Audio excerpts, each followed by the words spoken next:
gone 2 times on the coffees today, one hot, one cold. We're starting. So, yeah. So we're going into 2025 with a bit of a... I thought we were just double boost. And by design, we're taking up 2 tables to record this, so we're being a bit cheeky. I think we paid extra. We paid double. We doubled up the coffee so we can double up the tables. So yeah, no, it's easy. But we just hit up, was it Kingdom Gym? Kingdom Gym in Birmingham, yeah.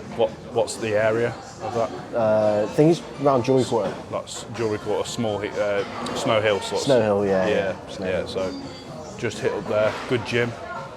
Plenty of kit, nice machines in there. It looked new as well, Yeah. so I don't know how long it's been around, but yeah, definitely. no, it definitely did look definitely new. a new one. I've never heard of it before. So yeah, Bit out the way, bit of different scenery. definitely. So what's this last week been like for you? You've been staying on the running, haven't you? Yeah. So from last week, since deciding to do the 3 marathons next year, I thought I better start running. So I've been doing 5 kilometers a day, and then trying to keep in, the same marathon pace as zone 3, but I really struggle to run in zone 3. I end up being in zone 4. I just end up, otherwise it feels too slow, and I get a bit bored. Yeah, it's definitely an art to getting the pace correct. Obviously, I did a half marathon, which was well over 2 hours. Did a half marathon in Madrid. Yeah. In the beginning, you just have to sort of put the anchors on a little bit and try not to run with the pack.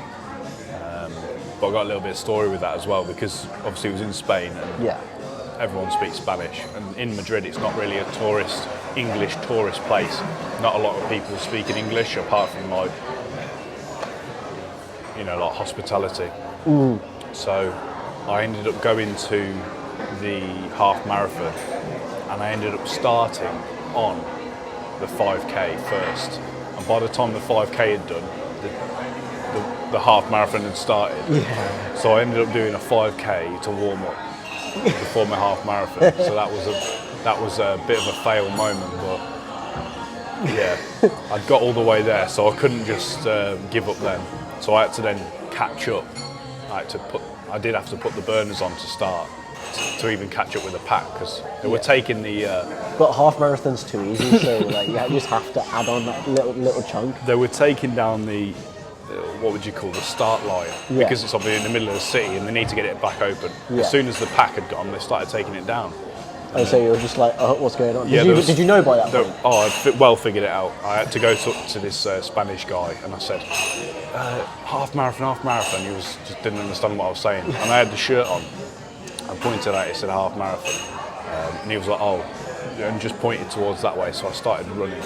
And there was a group of Spanish, they must have been like running coaches or something. And they were just like, they said something, a phrase to me, and I said English, and they all just started pissing themselves laughing, because they obviously knew what I'd done.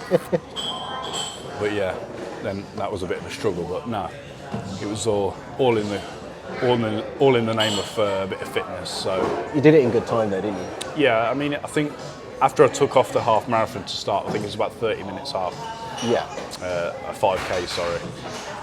After I'd taken that off, it was just over 2 hour time, and I'd never really run anything that length before. I think I'd done one training run that length after work one night, and it was a bit grueling, but yeah.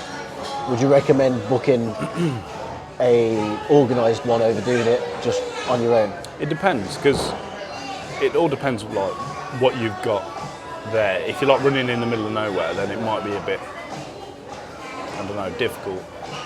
But say if you're doing your training in like a city or somewhere where you can do pit stops, if you really can't carry on. Yeah. But all in all, you can do a lot more than you actually think you can. And when I did my training, I didn't take any like water or anything. I'd had plenty of water in the day before it, but didn't like. You didn't carry around a bottle on the vest. No, and I was a bit like rugged there, and like just went for it. Well, people have been doing marathons without any training after David Goggins, or like some of the other YouTubers doing the. Obviously, it doesn't help. It doesn't do you very good in the days after. You definitely feel it, but yeah. I think the main thing is just being aware of your limits.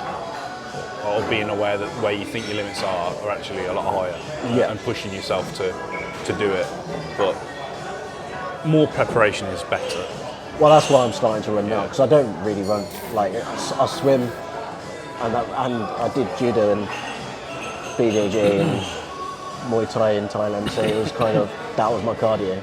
Yeah. To be fair, running in Thailand wasn't bad. I did run in Thailand, but the main part, I think the main goal is the first marathon, just complete it. See what the time is. Yeah. Don't really matter about the time, just complete it. Yeah. So I've never run over 10k before, Yeah. and then the second one, try and choose a time based on the first one, and then I want to kind of get sub 4 hours. Yeah. on the Definitely do a few 10Ks, get yourself up and moving.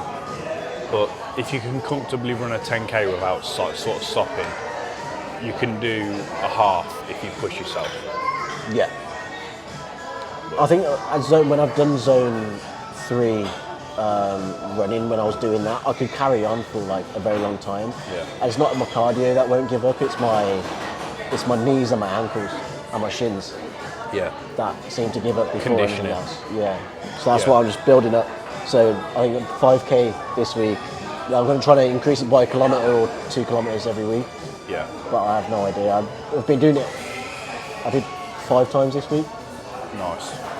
I don't know whether to just do it every day or just do 4 days, 5 days and Yeah. walk. But depends how long it takes you to recover as well. Because if you can run 5 times a week and then come the next Monday, you can run with no pain, then you're all right. But I think if you want to build up that conditioning without doing like permanent or like long-lasting damage, make sure you're fully recovered before you're beating yourself up again. If you're doing like 5K, you should be sound. No. I think every day this week, my legs have woke up in pain, but I just carried on. And then today, it was the first day I didn't wake up in pain in my legs. And I did go for a run yesterday. Nice. Yeah. So it's getting used to it. And I think it all comes down to diet and recovery. So if you have a good, routine and you're staying on top of things, then you should be okay. Yeah. The Whoop is the first time since August I've had like my week has been 5 greens and 2 yellows. Like before, it was like going up and down from red to yellow, and I'll struggle to get a green. Yeah. But somehow, I think my sleep consistency's been better. Yeah. So I've been waking up at 4 a.m. to do the run. And the Whoop definitely gets you aware of sort of what affects your game. Like, Oh mate, alcohol is like the worst thing known to man after watching that. for me, it's not having a good sleep routine. Yeah. I usually go to bed at like 9 o'clock, and on Friday, so 2 days ago, I went to bed at, let's say like 1 o'clock. No drinking, just stayed up late, and my recovery was like 20%. It was just non-existent. No, I've had those days. And do you know what it is? It's you kind of be like, oh, it's only this one day, and then you kind of look back and you're like, well, it's been only this one day for like 4 days in a row. Oh, I have this, like, I'll eat late, I'll eat after 8, like, if I eat after 8 o'clock, my recovery is like done. I bet my sleep is terrible. Yeah. And But just being conscious of that, and then it helps you make better decisions down the line then, and what you need to do with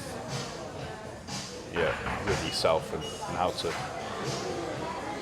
to improve. But going back to your running, you should be fine. I'll be fine. You're healthy. You've got the determination there. As long as you know you'll do it, you'll do it. Doesn't matter how long it takes.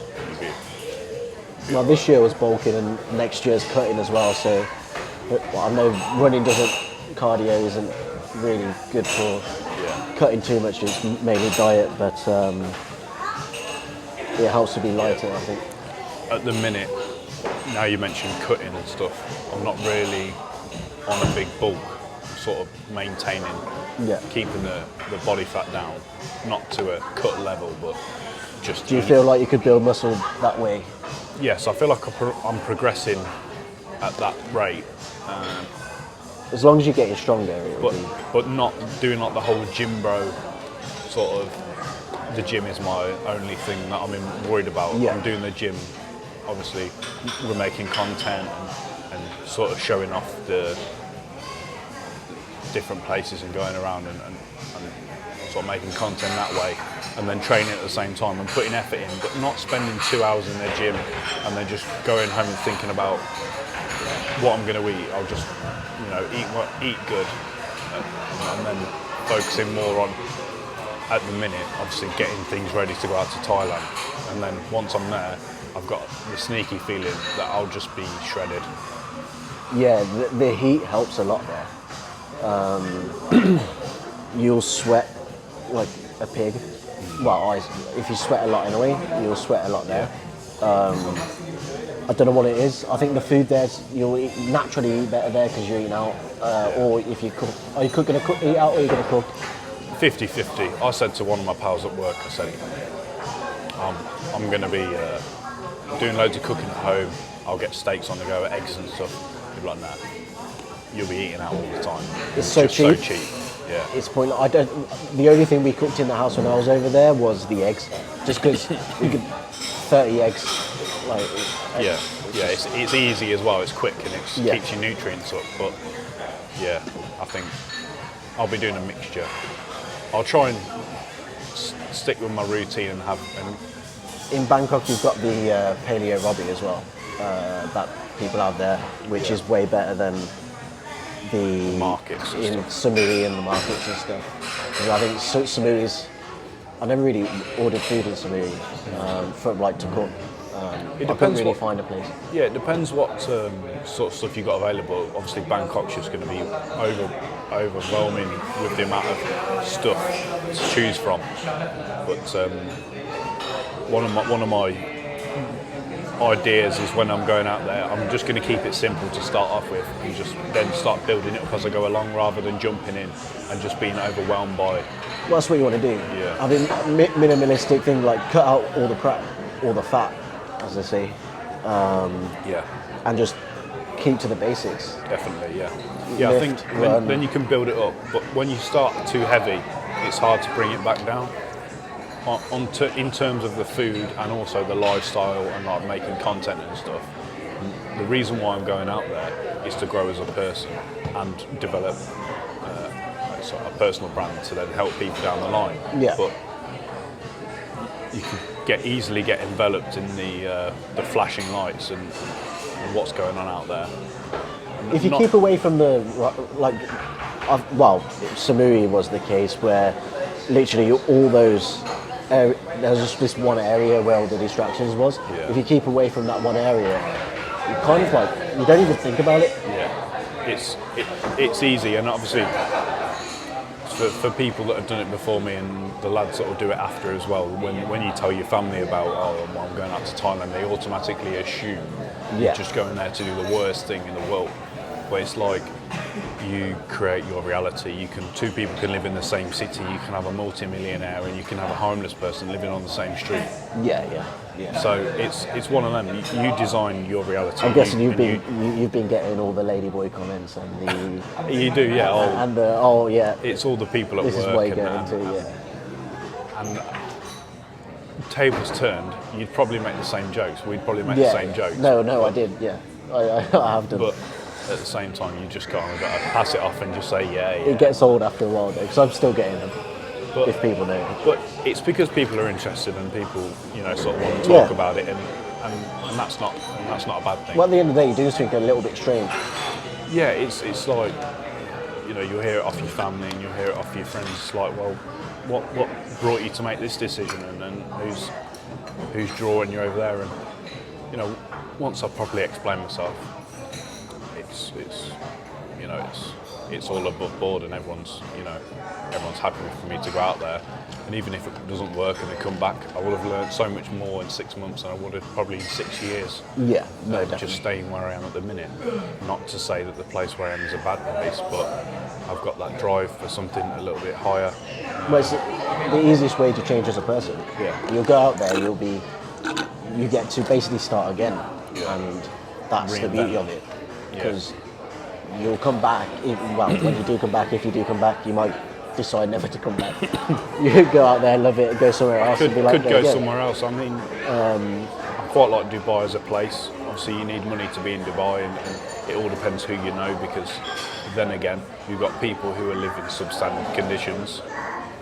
and then you've got people who are living a hyper modern, over-engineered life, and it depends which one you want. But I think it's good for a young person to get out there and see different things. Although I have never lived anywhere else other than my hometown, I've always gone out, which I'm grateful for. I've gone out and seen the world and had different experiences and tried to put myself in a bit of different situations that not normal party lifestyle or like Ibiza sort of thing.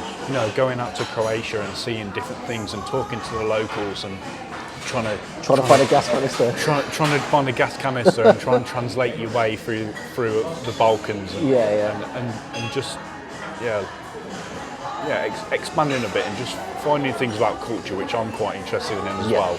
And I'll be documenting a lot about is the cultural differences and what it's like to be a foreigner in that country, and just accept it for what it is and have no sort of negative opinions and just develop as a person. And then once I've got the urge, I'll go on to somewhere else and see where I end up. But I'm really looking forward to the future, and I think if, as a listener, if you're watching this and you're thinking, well, I want to get out there and see the world, all it takes is just for you to improve every day, and at some point an opportunity will arise where you can take a leap, and it won't be easy, and it won't be easy, and it won't be quick, but at some point you can even grow slightly. You'll thank yourself for it, and you've done that as well. Do you think it's important to have a direction where you want to head then, instead of taking? Do you know people say take one step in front of another, and like baby steps going forward? Yeah. Do you think you need a vision that you want to fulfill and have that goal? Because I think I was directionless for a very long time because I thought I couldn't do accountancy on my own really. In terms that of directionless, it was like you're stagnating for a little bit for 6 or 8 months, however long it was, and you kind of feel lost. But as soon as you got that direction, you kind of know what steps to take, and everything seems to happen a lot quicker. Yeah, having direction is important, but it's not the be-all and end-all. Like you say, you'll have times where you just feel like nothing's changing and you're directionless. But what you're doing in that time, it's important what you do in that time, whether that be improving yourself or staying aware of your habits and pursuing something better. And then the opportunities and things will arise, and you have to go through times of high and times of low. You can never be on a continuous up. It's like the markets. It's like your happiness, your mood. You're never going to be happy all the time. I think as long as you are stoic and you're constantly improving on all time frame, whether that's the high or the low, you will at some point find a direction. I think that's the default you've got to go to, isn't it? You've got to go to making sure you're healthy, because everyone's got to be healthy. Well, I would hope you want to be healthy. And making sure relationships are good with everybody. Yeah, and self-analysing. If you don't see a way out, you need to look within. And it sounds a bit like, what's he talking about? But you need to self-reflect, and just, even if it's 10 minutes, and write down all the things that you have access to, or the things that you'd like to have access to, and then just start making a roadmap towards what you think you can do. And eventually, when you keep that conscious in your mind, and you have good intention, and you do things honestly, and you look to create something to actually help people, or you learn, you're constantly learning, and you surround yourself with people who want to help, then that's when you will grow. And there's something from reality transfer from surfing, isn't there, where it's like the path illuminates as you walk it. Yeah, I agree with that. Yeah, and I think it definitely does, if you're around the right people. Yeah. But you just got to you'll find out what you want to do eventually. Yeah, it's all community. I think I believe that it's all community. Whoever you spend the most time with, everyone knows it. You're just some of the 5 people that you spend time with, but you And it's what you're good at as well. Yeah. Find what you're good at and stick with it. And also team up with people who are good at different things. And then you become a strong team. So say, you want to be around someone who's, good at accounts like yourself, or someone who is good at making money, and then someone who's good at marketing, and you just feel... Someone who's forcing me to make content because I don't like doing it, because I wouldn't even think in my head to do it. Yeah, it's but just like that's what you want better around as you. a You team. want it, And you pick each other up where others aren't so good, but you grow as a person from that, and pushing yourself out your comfort zone, and moving away, or changing your job, or sort of going up to that girl, or wearing a tank top because you like the way you look, not because you're big, but because it makes you feel good, or just all these little things. Just do what you want to do, as long as you're not hurting anyone. I think that's the way to go. Not caring what anybody thinks. Yeah, exactly. But also removing judgment from anybody as well. So it's like you stop judging other people, and then magically you stop thinking everybody judges you. Yeah, because I've seen it recently. Sort of fight gecko who I met out in Dubai. He posts on his story. A good fighter will never beat down on a bad fighter, because he wants a bad fighter. Yeah. And people who are actually good at what they do don't criticise people who aren't as good as them. Well, they know how hard it is to go. Yeah, exactly. So you'll find people who aren't good at things will criticise because they're just reflecting their insecurities on them. Yeah, no, definitely. Yeah. And it takes a lot to recognise that you're doing that yourself as well. Because and especially if you're around people that are judgmental of anybody. Yeah, it takes humility, it takes maturity. You've got to learn to catch yourself out. Yeah, because we're all human at the end of the day. We all judge. There's prejudice everywhere. We all walk down the street or drive past someone and instantly think about what the sort of person that could be. And 9 times out of 10, it's probably wrong. But I think just being aware of your thoughts and then having good intentions about it is the main thing. And then the rest of it will just fall into place. So at the end of the day, you've got to just do what you want to do, and you'll get there. If you worry about everybody else, you can't help anybody else as well. Just be unapologetic, and as long as you're doing the right thing, what can you be sorry about? Yeah. And then also when it goes wrong, because it'll always go wrong at some point. Just learn from it and sort of push yourself in the right direction. But yeah, I think that's a good point to end the combo on. But yeah, no good. Yeah, my pressure on you is to put a bit more content out.